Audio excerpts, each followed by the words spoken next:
jäi tegemata korralik spiraal. Oli 7. kohal pärast lühikava. Aga võitis vabakava ja võitis hõbemedali. Ütles pärast võistlust, et oli väga rahul, sest vabakava hommikul veel mõtles, et võib-olla katkestab võistluse. Enesetunne kõige parem ei olnud. Aga austust väärib mitte see, kui me kunagi ei kaota, vaid see, kui me peale iga kukkumist tõuseme. Juuna Kim.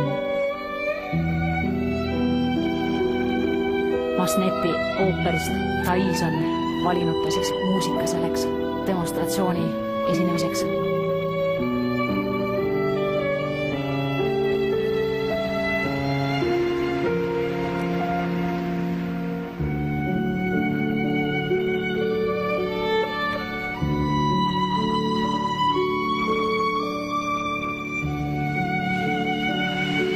Esimene hüppe ei õnnestu siis teisega Juuna Kim. Üritab ikkagi näidata publikule oma head klassi. See on tema firmapiruett.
No, Juuna Kimi sõidus saab rääkida ainult ülivõrdes.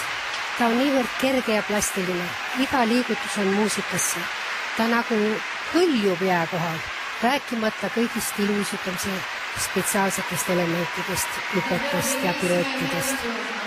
Kõik maandumised on väga sujuvad ja pehmed ja pirueti positsioonid lihtsalt sõnult seletamatult kaunid.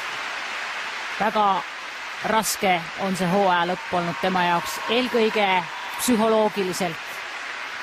Ütles, et nii keerukas oli leida motivatsiooni nendeks maailmameistrivõistlusteks pärast perfektset olümpiat.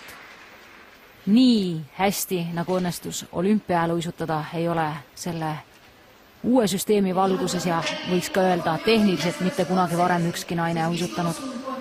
Nüüd selles MM-võistluses pidi ta siis tunnistama Maoas saada 6,79 punktilist paremust, aga jäi rahule